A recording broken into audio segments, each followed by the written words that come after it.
Hey,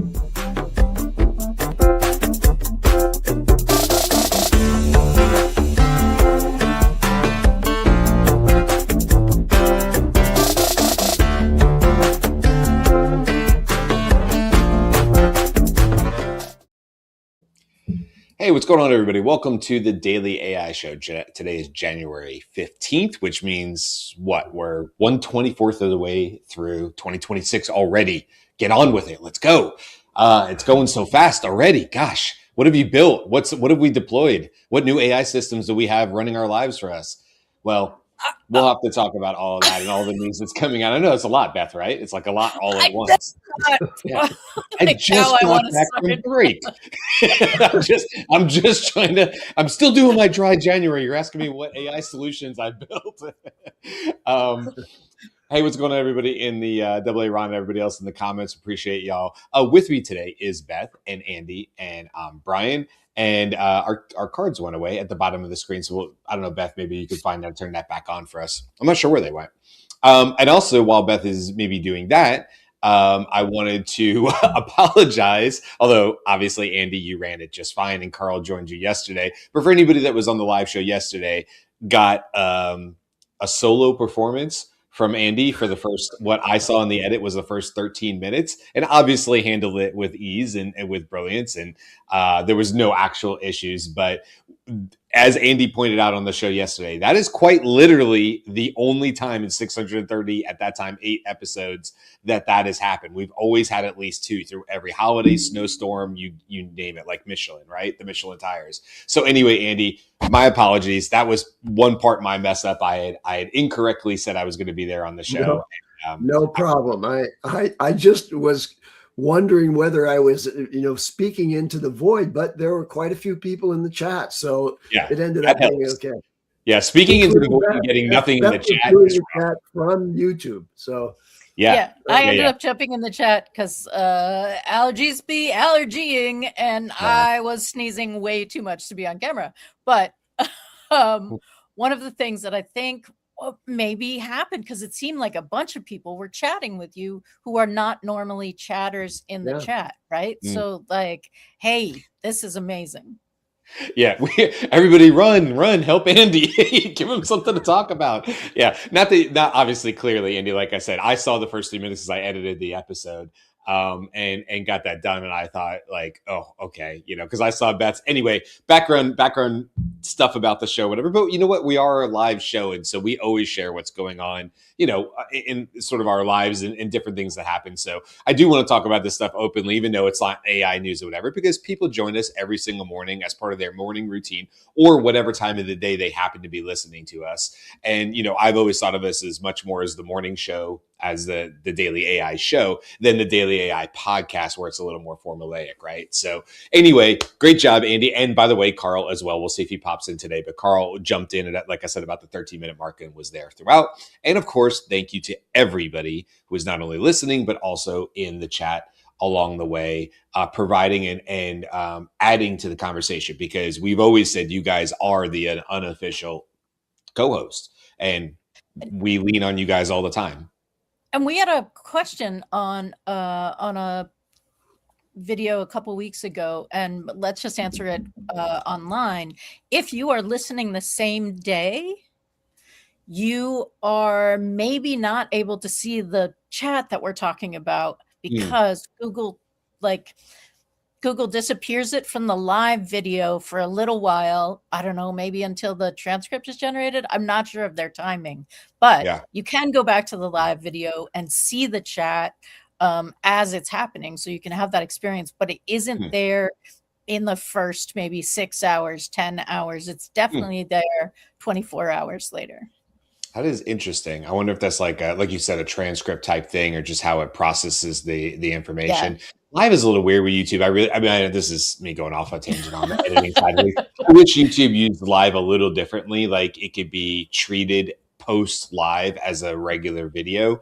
And that's ultimately the reason why we post basically the episode twice. It goes up live as it is. You could always check the lives raw. And then I do a slight bit of editing. I improve the audio. Wow, has the audio come a long way in the last 6 months. And then, hey, Delma. And then and also, this is why I answer that question. Thank you, Delma. we're solving problems. We're answering questions today. And anyway, I wanted to bring up this one too. Jen said, lesser known Star Wars character and Solo for Andy being Solo yesterday, which is great. I love that. So let's get into the actual show today and all the news. I didn't have a chance to catch the news you said yesterday, Andy, so I'm not sure. I don't want to be you, but I will tell you guys the thing that I am most excited for that will have a direct impact in my life. It's like fun when you're like, oh, OpenAI is partnering with so-and-so. And that's important too. There's like, that's not going to touch my life, or in a very vague, abstract way down the line somewhere. But Google actually with Gemini, as we've been seeing them do with both on the Notebook LM side as well as Gemini, they are just simply implementing and integrating Gemini into more things that you do. Right, makes sense, right? We've talked about this. Hey, they have an upper hand because they have an ecosystem. ChatGPT or OpenAI does not currently. I am sure they're building it and will have, but don't have that ecosystem. You're not going to OpenAI to do your documents or your slides or whatever. And again, I've straight up heard Sam say that is sort of the plan, and that, you know, what we know today is ChatGPT will have more of that sort of workforce look to it in the future, perhaps. We'll see. We'll see if that's a 2026 thing. But the news from this is that Gemini, let me see what just the title is here, because this is like Gemini. Personal intelligence. Gemini personal intelligence. Thank you, Andy. And so, look, what does this mean? Well, they give a couple examples here, which I think paint the picture really well. I'm standing in a line, or I need to buy new tires. And because I've connected it to different apps that I've decided it's okay for it to connect to, it's able to answer questions about my vehicle. Or I'm standing in a DMV line was another example, and I cannot remember my license plate. That has certainly happened to me. What do? I go around to the back of the car and I take a picture of the license plate, which means it then goes, for me, it would go into my Google Photos. Well, now that's searchable. YouTube, right? You can connect into YouTube in the search there. So this is like exactly, I'm not sure if it's out of beta or you have to sign up in the beta for this. Did you guys catch that or not? You just have to turn it on as it's released in the coming days. So if you're a Gmail account user, it's going to be available to you either at gemini.google.com or in the Gemini apps. But they say it's turned off by default. And then you have to go into the settings in your Gemini app or in gemini.google.com and specifically select connected apps. Now, I had previously connected all the Gmail and G Drive, things. So there wasn't anything else I could add other than photos and YouTube. So I did not have those selected. So now I can articulate that and say, yeah, I want, as part of the context that Gemini uses when I ask it questions, I want it to be able to search my photos and YouTube in addition to Gmail and the Google Drive. Yeah. So look, this is a perfect example for me, at least in the way I operate my life. This has direct impacts. Go ahead, Beth. Does it also include maps? Because there was something that I was looking at, and like my digital footprint, yay. My actual footprint, I'm not sure, right? Like there's so many reasons that would be helpful in terms of I see that. Now, the one thing that they did write about in the announcement that is they didn't specifically call out maps, but they did say your search data is now a part of the personal context that is applied to Gemini's reasoning.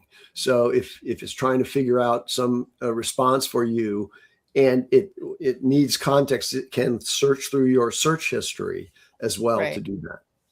So that's interesting, because I guess maps does come up. I do like search a place in the search bar and then get that. Yeah. I mean, not only that, Beth, but like menus, open times, like Google Maps to me is only second to Facebook pages in terms of local restaurants around here and trying to figure out what their hours are going to be on Labor Day or next Monday as a holiday in the States, right? It's Martin Luther King Day. What are their hours going to be? Are they closing? Probably not on that holiday. I don't think they'll have reduced hours, but whatever they might have going on, people are doing a better, I mean, I will say businesses to me over the last decade have done an increasingly better job of making sure that Google Maps is representative of basically live data, right? That it's up to date as of next Tuesday or whatever, versus in the past, it was just like a blanket, we're open 8 to 10. Right. And you're like, holidays be damned. And then Google Maps would say like, hey, this is a holiday. Their hours might differ, but it was just Google Maps saying it as a reminder to me. And now we're seeing much, much more levels. So, I'm using Google Maps, and I know there's some stats on here that not just me, it is one of the top search engines out there is inside of Google Maps. So I'm with you in terms of like, my GPS location and live. That's not fun. But I don't know about you guys, I use Google Maps and I pin places all the time on there. Places I want to go, places in Tampa, places that people mention in Florida, because Florida is like a really good one-day trip type state, especially from where I am in Tampa. You can go north, south, or east, and you're going to hit more coast, or you're going to get into the tropics of the Miamis, or I can, even in 7 hours, I could be in Key West from where I am, or 7 hours I could be in Atlanta, right? So there's a lot that I can do from Tampa. And so those one-day trips sometimes, and the little pins of places I should see that I just, of 15 years living here, I haven't. So anyway, those would be really interesting. Like, hey, Google, hey, Gemini, help me put together the weather is beautiful today. Help me put together a quick one-day trip. And it's like, here are your saved places, here where you haven't been before. So this is not a part of their thing. So this is just my brain doing what my brain does. But what would actually be really helpful for me in terms of my history, because I use all the models through I'd like go to their chat page on in Chrome, right? I don't have I do have the things installed, but it just occurs to me to go open a new Chrome window, open a new Chrome tab, and go to model. Would be really helpful if I could say, hey, Google, which model did I ask that question to? Right? Did it? And it'll know that I went to Claude, but it won't necessarily know that I went to the other thing. But that would be very helpful in terms of because I know I asked the question, right? Like I can even remember the conversation. With the proper search, I would be able to get back there. But I don't have a system right now that I only ask Perplexity something, or I only ask Google one particular kind of question. And the last thing I'll say before we move on, can I just say one last thing on this news story? Please. Last thing is I do want to call out something, which is they go out of their way in the keyword is what it's called, the blog from Google, to explain how they're using that license plate data. Because naturally people are going to be like, what you doing with that training data with my license plate number, right? And that's totally understandable and should be asked. And this is the way they explain it. And I think it goes to this, basically I know we talked a lot about Claude Code this week. I'm not sure if you guys talked about it more yesterday, but it's been a topic of discussion a lot on the show for good reason. And it's about this, it'll go find a skill, it'll go find a sub agent and then do it. So this is the way they say, they're like, here's what this means in my minivan example. The photo of our road trip, the license plate picture in photos, and the emails in Gmail are not directly used to train the model. They are referenced to deliver the reply. We train the model with things like my specific prompts and responses, only after taking steps to filter or obfuscate, I always have trouble with that word, personal data from the conversation I had with Gemini. In short, we don't train our systems to learn your license plate number. We train them to understand that when you ask for one, we can locate it.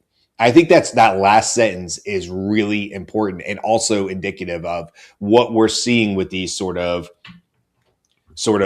agent of agents, right? Which is to say, and we know this with Gemini, like I've been singing this to the praises that Gemini 3 was just different, fundamentally different. Why? When you were building gems? Because Gemini would say, don't overcomplicate this. Give me the overarching goal and I will figure out. What does that sound like? Basically MCP. You do not have to tell me all the instructions anymore. I am smart enough to figure out where to go to find the answer. And what do we have here? Basically the same thing. Hey, it's not about training on your license plate number. Believe them, don't believe them. It's about saying, where do I go and how do I use it if that request comes up? And I think that's really, really important. I just wanted to call that out. Yeah. Hey, Greg. Yep. Google may not be training on your license plate, but your license plate is digested all the time. If you are actually driving your car on a road that has a camera. Yeah, listen, I'm not going to protest that, Greg, because like, I mean, to your point, like, yes, of course, the license plate. So it's an example used to demonstrate what they're talking about. I don't think it's really about license plates. In fact, I went to a business thing locally, and a guy had a business that he was trying to gain money for. And what it does with your permission is when you pull up to a gas pump, it like basically auto bills you based on your license plate. Right. It reads your license plate, which is public information, I'm sure. It reads your license plate and then debits your account. And you don't have to touch anything. There's no scanning of the card. And I'm like, yeah, that's pretty cool, right? But if you opt in, so we've been talking about the new service that Google has added, which is called Personal Intelligence, and it's a user electable feature where you can connect all these different Google related data points to Gemini in order to provide Gemini with context about you personally. And I just wanted to just reiterate that currently it's only available to people who are paying the $20 a month for Gemini AI Pro and Ultra subscriptions as well. But it will eventually roll out to the free tier after they kind of knock off the hard edges with the paying subscribers. And one of the things I wanted to point out here is that, this tight integration with Google really just makes it so that I'm never going to abandon my Google Workspace account. I use it intensively in many, many ways. And at the same time, it keeps me there attached to, that primary, connection while I am polyamorous, right? I'm going about my day with multiple models, and I'm not loyal and dedicated to Gemini in any way, but it's definitely got its hooks into me. Yeah. But when Google and when Siri gets upgraded with Google, right, you have this really deep connection through Google Search, Google Data, all of that stuff, Google Docs, plus the AI intelligence ish in your pocket that's going to stay in your pocket. That's a really tight juggernaut, actually. Yeah. So one of the companies that I'm definitely amorous about is Anthropic, and Anthropic has some interesting news that just came out, which is that Salesforce has rebuilt their Slack bot in Slack as a full AI agent powered by Claude. So that it might have, I think the Slack bot might have originally been powered by Claude. I don't know, but this is just another feather in the cap of Anthropic with a major player out there. Slack is like universally the major communication platform inside companies and enterprise. Even if they're not using Salesforce, for their sales teams, they're using Slack, to a large degree. Now, Teams is a competitor for Microsoft things and so on, but Slack is really, really ubiquitous. And now Anthropic's Claude is going to be available through that. And the agent that's built into Slack now can, summarize projects, draft content in your voice, analyze files, schedule meetings, do all the things that a great agent can. And as we know, Anthropic has built all of that capability into Claude Code, which we've been talking about ad infinitum here over the last several days, because it's really taking the oxygen out of the room, at least in terms of the attention span of people here as Claude Code comes to the fore. So anyway, that's really good news for Anthropic. And the other little bit of news is that Microsoft reported that their payments to Anthropic are reaching nearly $500 million annually.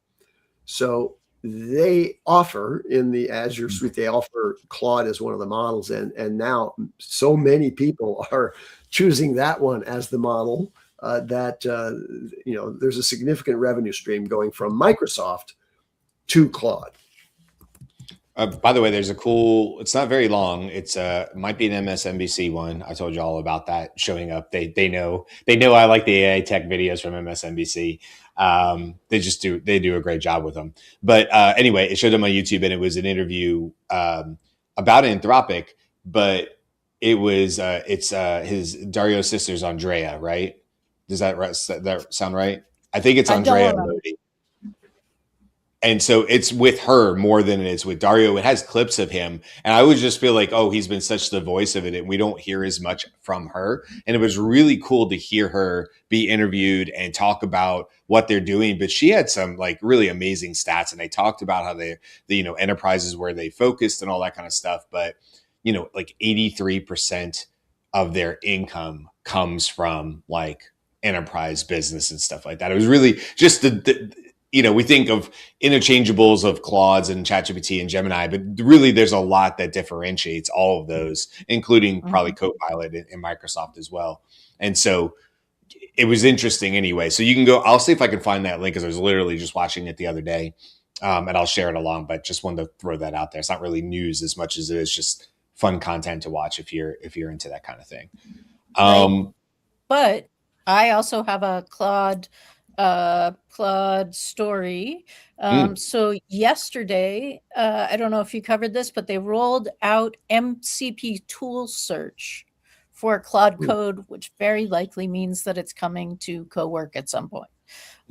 Because Code is it is for developers and all kinds of people, but they're definitely willing to let people figure stuff out. So the idea behind MCP tool search, and I see that Karl's here, so we're going to add Karl to the stage because you may comment on this.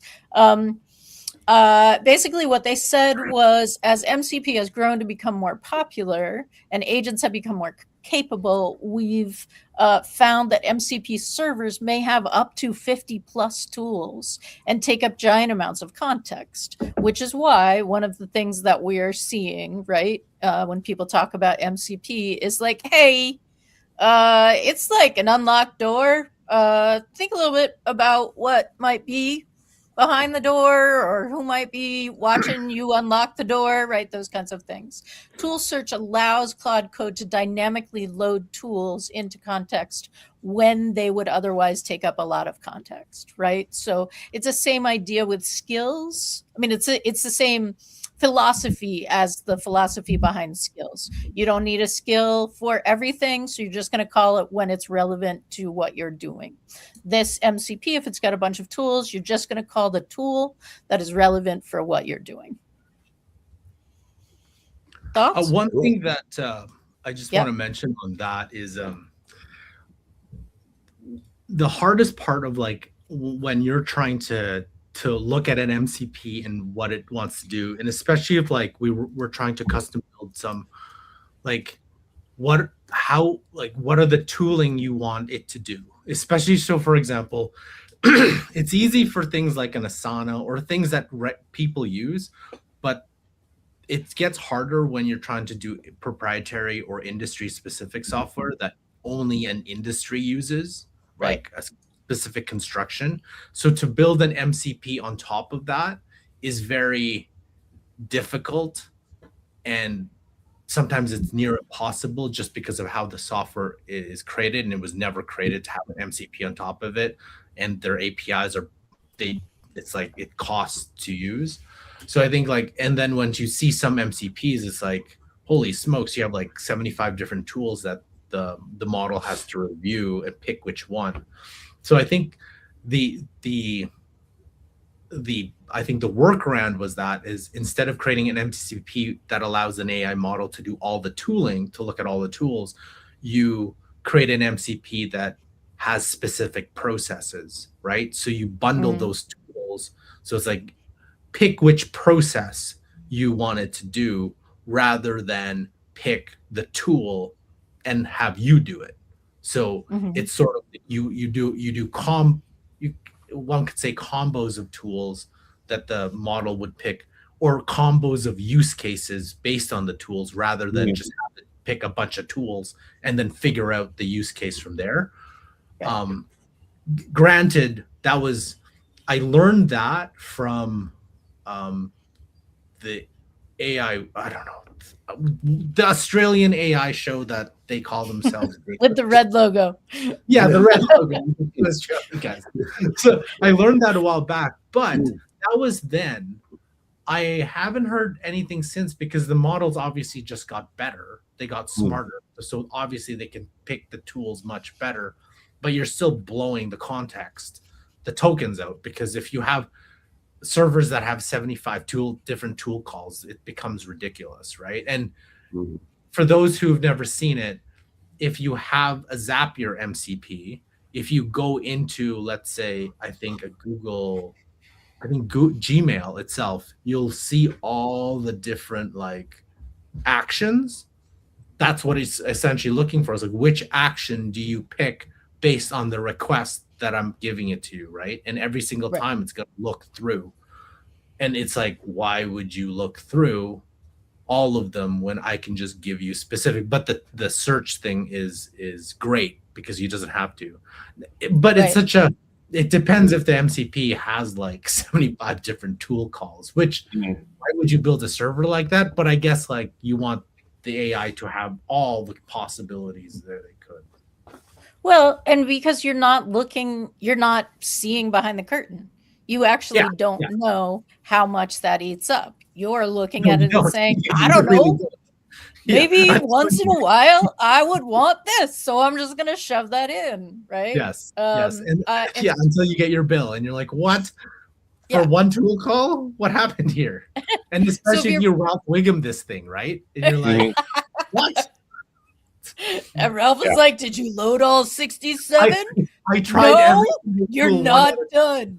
Yeah, right. I tried it one at a time. And then I tried it 2 at a time. And then I tried it 3 at a time. Like, no. Don't try it that. That's stupid. But I'm like, oh, Ralph Wiggum. I get it. Yeah. Yeah. So basically the server instructions field in an MCP server, becomes more important. So if you've just tossed crap in that, don't. Go back and make them make sense. And there's a search tool, and you can find the docs and that kind of stuff. That was just kind of interesting. And this, again, is an example of Anthropic, like paying attention to what people want in terms of usability. And I think vibe coding it, right? Like, sure. Yeah. That's the impressive part. Co-work, I think I heard, maybe you told me this, Karl, that it was like done in like 2 weeks or whatever over the holiday break, and how that sort of became an accidental hit. And there's actually a podcast that I've sort of half listened to. I need to get back to. But my point is that they're not what would be they're walking the walk, I guess, or they're not just a member, they're also the president of the hair club. You know what I mean? Like, what I mean by it is they're using their own tool to improve the tool. And one thing that I'm just a huge fan of, and I've always sort of operated this way, is first order of business is make a tool to make more tools. I just always think it's a super efficient way to do it. And I think Claude, is sort of an example of that.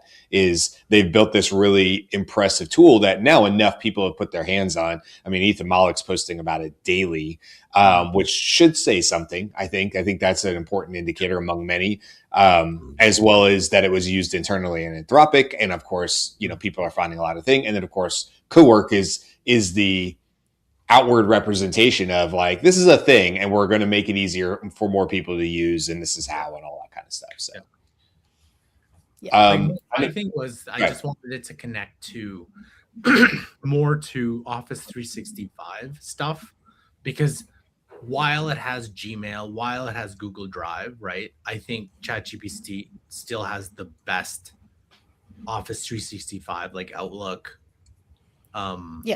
calendar, SharePoint. Like, everyone's like, oh, I hate that, but I'm like, yeah, but a good chunk of like enterprise, that is like their deal, right? And if you have a difficult time connecting there, it's like I can't really I could recommend your tool or show, but it's like it's a pain to come up with workaround solution when you could just have that connection. So I'm hoping that, the Microsoft partnership with Anthropic and stuff becomes more solidified, so they have that capability, because Claude for Excel, I don't think anybody who uses Excel for work on a regular basis should not have that. I was like, you would be insane. You have Copilot, but it's hot garbage. That compared to this thing, right? You should have that. And we always laugh. It's like, why didn't Microsoft have co-work first? Why didn't Microsoft have it doesn't make any sense. Because they're Microsoft. Because I was like, you don't need more answer than that. It's like, why? You got Claude of all the people to create this thing that Copilot should have been. This is what Copilot should have been. I don't know how big the Microsoft, AI teams are, but they're clearly not big enough.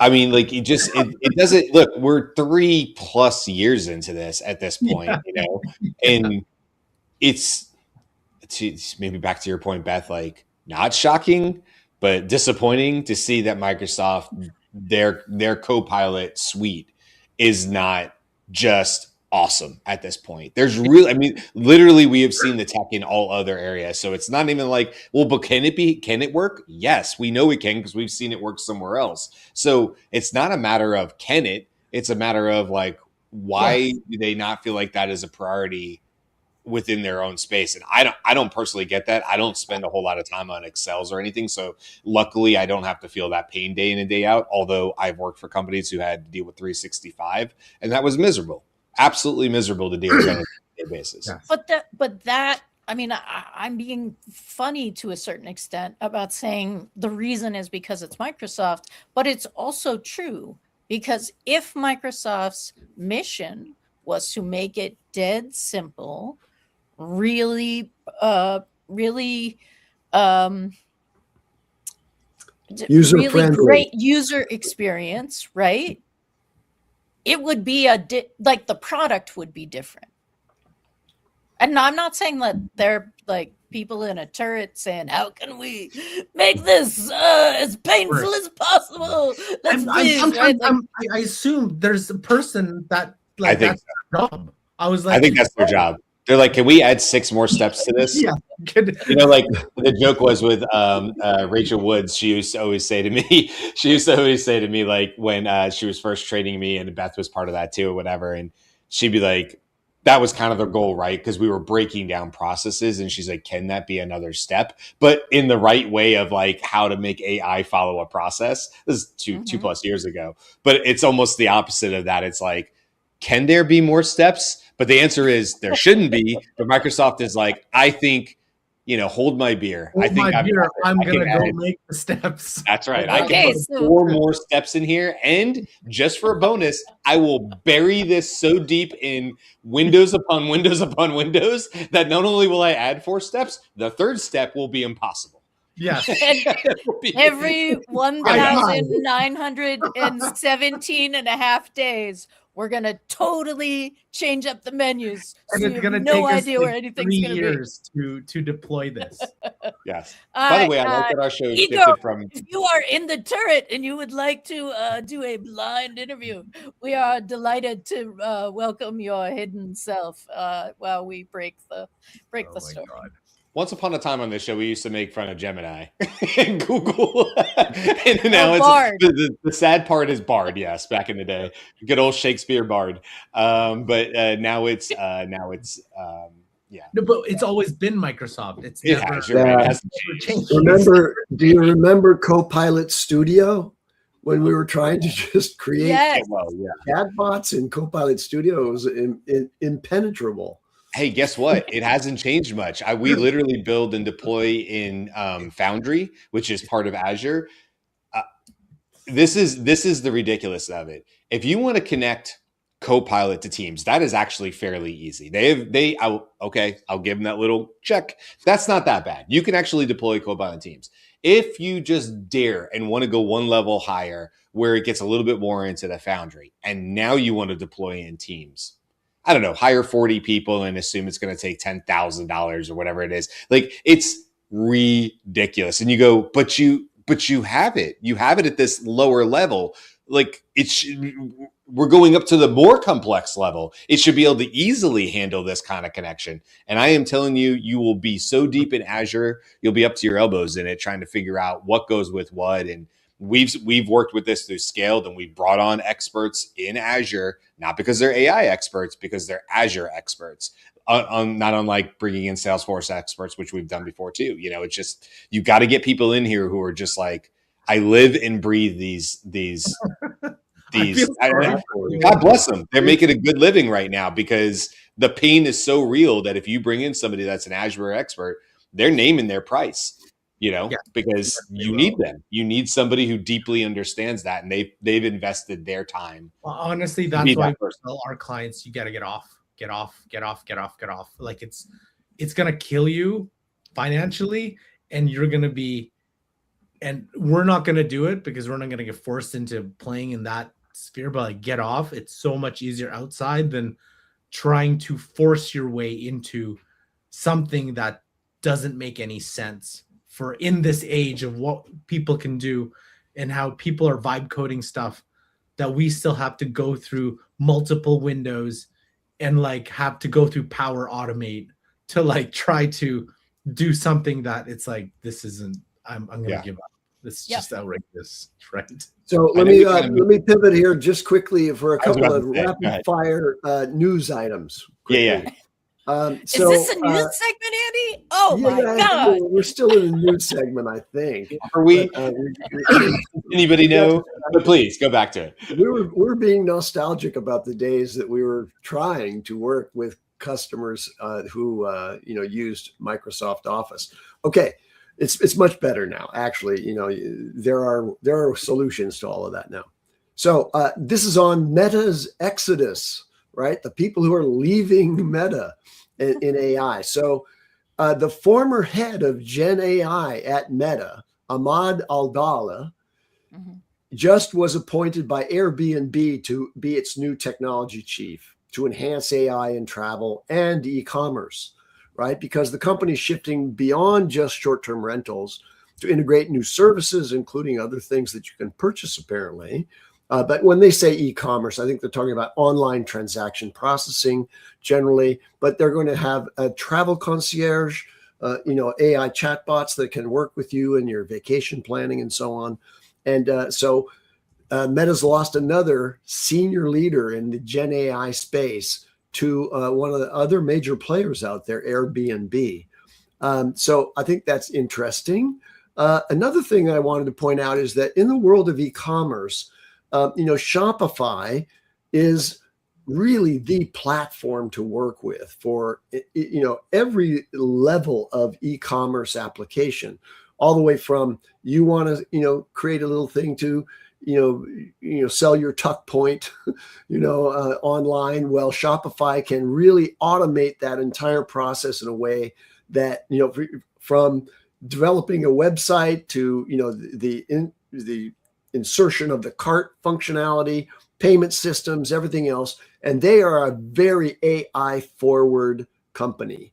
So Shopify, just in their engineering blog, which is at shopify.engineering, just published an explanation about a universal commerce protocol. We talked about this on the show very briefly, that Google had promoted UCP, an MCP-like protocol for the commerce transactions. And this is to smooth the way towards agentic transaction management by, your assistants, your AIs in your desktop or on your app, on your phone, and interacting with Shopify websites and other websites, whether it's Walmart.com or Amazon.com, etc. It turns out that Shopify and Google co-developed that standard. And that wasn't really a part of the news that came out in the newsletters. They said it was, in partnership with this short list of customers in the e-commerce space, and Shopify was included.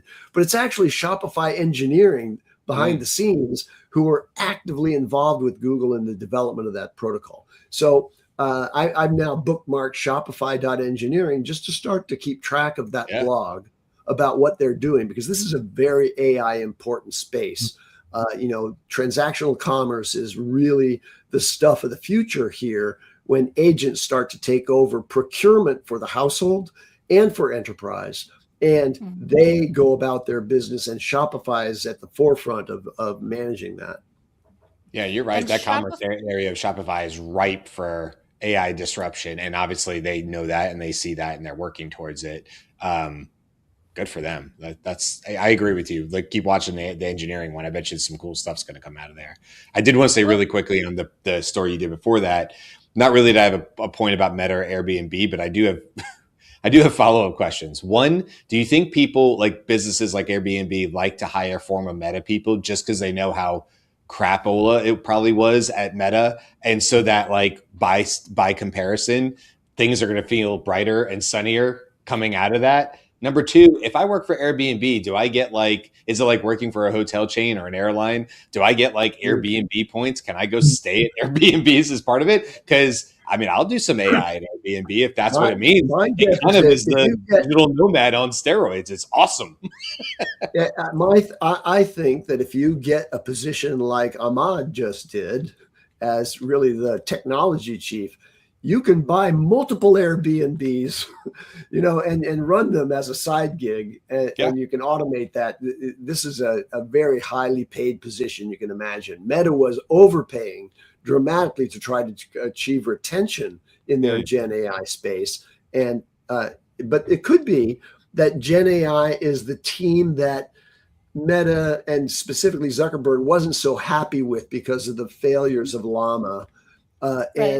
And so it could be that Ahmad is actually, he's had his shingle out there for a while, waiting for an opportunity that is commensurate with his talent. Because I'm sure those people inside the Gen AI thing were just being pressured by Zuckerberg to inflate the accomplishments of their Gen AI model development in the Llama series. And that's what led to the dissatisfaction and the wholesale replacement of that Gen AI team by the new superintelligence team led by Alex Wang. Yeah. Right. And look, I mean, Meta's going to be fine, right? Zuck's been there doing this for a long time, and he'll succeed. I believe that. Yes, he's had, what people consider now missteps in terms of all in on metaverse, which has now been supplanted by, and anything that was sort of like virtual reality. Yeah, it's still out there. Augmented still out there, but usually it's in par with, like, in combination with some sort of AI solution, right? That's where those stories come up. But we're not really talking about living in the metaverse per se. Like, maybe we were, I don't know what that would have been 10 years ago, maybe less, probably less, whenever they switched their name to Meta. And anyway, my point to this is, like, they're going to be fine or whatever. But I do think it's a good cautionary tale that, money is not typically going to be enough of a leash to keep somebody working for you if the environment does not suit your life. At some point, everybody has different money needs, I understand, but at some point you rise to, some of these salaries we were hearing about and bonuses and stuff were insane. I mean, insane compared to what I make, right? Insane. And so at some point you go, well, I mean, I guess my standard of living could raise. I could now live in a penthouse and still be sort of house poor, right? But at some point you've passed that mark of I'm safe. I will now have enough money invested, whatever, that I will probably always have a roof over my head. I will have food to eat. My child will be provided for, whatever that is. And I think, I don't know, I'm not there, obviously, but I've certainly known a lot of personal people who have worked for Facebook or Meta over the years. And there's a very similar across many departments. I mean, that's not a small company, but you hear very similar things in terms of how people are treated, people are whatever. And I just think, like, they churn through people and then they try to throw tons of money at the best people, the best and the brightest. But then you get somebody like Jan LeCun who's like, you don't talk to me, a researcher like me, like that. And he's out the door. So, right. We expected that to happen, though. That was an expectation, though. That was, we all were like, yeah, that's probably going to happen. Like, right. To have Jan LeCun, like, report to essentially Alexander Wang, who by all means doesn't have that background, and Meta actually went to try to get Jan, like they had to convince him to work there. It's like any kind of leader with any type of EQ would kind of know the dynamics that would play out. It's pretty straightforward how that would work. Yeah. Which is why it's interesting to say that Zuck is going to be fine. He's always going to succeed. But it's like, I don't know. He's never going to be part of the N Club because he's not really a researcher, but he's going to be fine because he has a business model that just keeps churning money. And I wonder, is there a signing bonus, right? Like, hey, I was here for a half a year. I got what I needed from here. I'm totally looking. I don't need that money from Airbnb. I have now a mission to do. And like, that would be nice. We're completely speculating about what just happened. Sure. Wasn't there like within the last year, guys, wasn't there a rule? I mean, Andy, you live in California, about they got rid of they outlawed a no compete clause, right? Yeah. Wasn't California the place to do that? Which has directly affected a lot of these people jumping ship. Right. Also jumping ship, Barrett Zoff left Thinking Machines by the company by Mir Murati, and they parted ways. There was a little bit of bubble news that they parted ways, and they parted ways there. He went back with 2 other people to OpenAI. Really? And Mira was like, there's some differences kind of things happening. And Scuttlebutt is sharing information with people you're not supposed to share information with, like your competitors. And is that part of what happened? Again, this is like a tiny little insular world, right? Where there are only a finite number of people who can do these things. And back to the Shopify story, they have, if the story I'm remembering is correct, they have vastly increased their internship program from what it used to be. So their hiring is a little less, but they want to get people in so that they can identify growing that new talent. Right. Hopefully that's paid internships. I would hope so. I would hope so too. Is, but I hope so. I don't know. Hopefully it was not mentioned in the story. Yeah. And the only other news story, I'll just throw it out really quick, but it's going back to Google. It's a Notebook LM one. And it's just simply to say that they've added this new area. I saw it a couple of days ago, data tables inside of Notebook LM. But if you are using Notebook LM and don't know it's there, I just thought I would call it out because you're basically taking your notes and you can turn them into a table. And there's a whole bunch of reasons. Like they give examples for like work and science and travel and school. And you can think of like nutrition and all sorts of different ways that you might be using your notebook. But then you want to organize that quickly in a data table that makes sense. And of course, that's directly connected to Google Sheets. So again, going back through this whole, like the whole system is sort of connected. It's a cool extra feature, and when we way at the front of this show, when we talked about, Google's new Gemini features and personal intelligence and stuff, you can see where this is kind of going. Right now it's YouTube videos and Google Photos.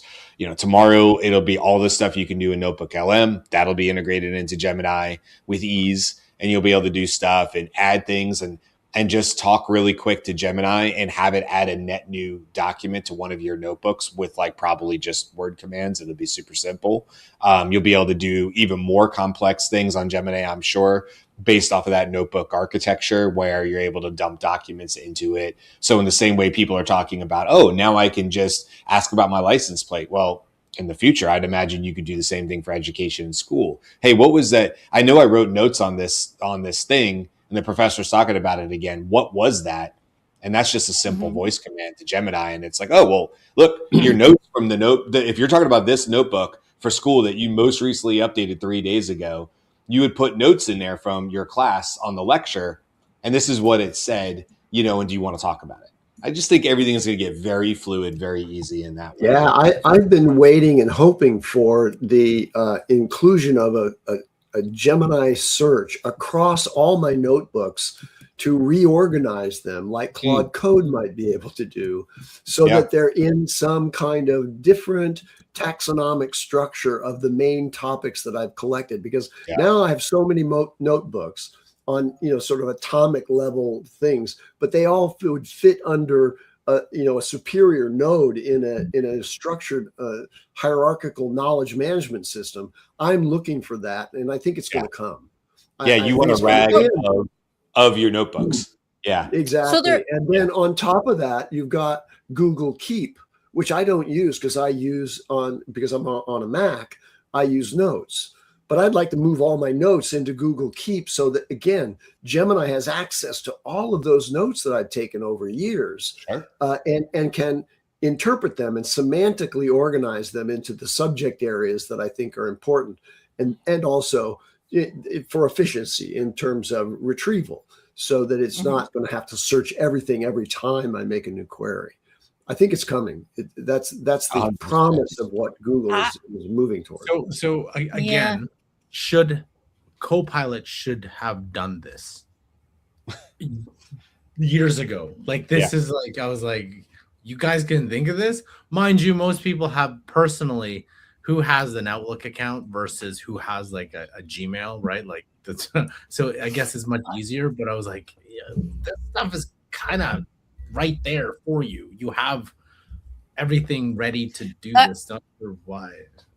Okay, but the company that really should have done this by now, for not thinking that Google should be doing it, is Apple, right? You're taking notes in Apple Notes. Apple very much wants to be your favorite buddy who knows all the stuff, right? And that is not, but that's okay. Apple's going to do it through Gemini, maybe. That's right. Yeah, they're going to find their way. I was going to talk today about a different, like more of a beyond news. I think I'm going to leave that for tomorrow. I intend to be on tomorrow's show. So, but I want to talk about, Andy, honestly, I want to talk about like what you sort of started me down the path of the project requirement documents. And this is just sort of this is what I'll be talking about on the show tomorrow. But anyway, this process that I'm going through, that's like for the website, for Project Bruno, whatever you want to call it. Anyway, it's dealing with transcripts, and just how I've changed my thinking and how I continue to change, which is right now very painful, but it's painful in a way that I know is a learning experience. And so I want to talk about that tomorrow, about how going backwards with AI isn't necessarily just that really it's, on the grand scheme of things, the stairs are still going like this, and I'm just going 2 steps down. I have a very micro view of that, and it feels like I've taken 2 leaps backwards. But if I was to zoom back out in a very Wait But Why, if you know that blog, Wait by Why, and Tim Urban, then you'll know that he talks about that. And then it's more like you have to remind yourself, hey, I need to zoom out and realize where I started and ultimately where I'm going. And this is perhaps a little hill in the middle of a much bigger journey. So I'll talk more about that tomorrow, my experience with Gemini and Lovable, and running out of credits on Lovable, and why I think that happened and what I learned from it. So all that will be tomorrow. I'll talk a little bit about that kind of stuff. So unless anybody else has anything else, let's go ahead and wrap it up. Anything? There's another thing that I want to talk about tomorrow, next week, something. Tomorrow too? Ethan Malik is running a 4-day course, an experimental course for vibe founding. Ooh. And the participants, they're in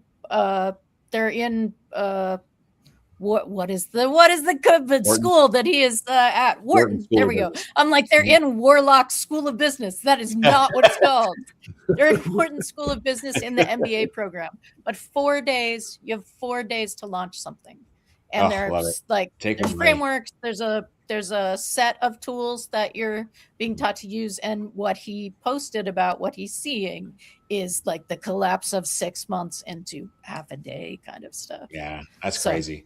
Not crazy. It's totally believable, actually. But yeah, that's very cool. I hope he has. I'm sure he will. He'll have many, many more posts about that, and maybe even release something else. In terms of a more intensive about that experience. It'd be super cool. And in case I didn't speak, in case I did not enunciate correctly, Gwen is asking what I said. I said vibe founding, VIBE. So vibe coding. Now we're just taking it to actual, like, constructing a business and launching. That's it. We got a new word. Put it in the dictionaries. All right, guys, we'll wrap it up there. We'll be back tomorrow to talk about all the things, all the news and all the stuff Beth and I were just chatting about as well. So come on back. Thanks to everybody in the comments. Man, did we have a lot of comments today. You guys are awesome. We have tons of people in the live. Really, really appreciate y'all. Reading everyone, doing our best on there. You know, comments about Warlock U could be a thing, Beth. You never know. So with that, we'll say goodbye. I hope everybody has a great day, and we'll see you tomorrow. Okay.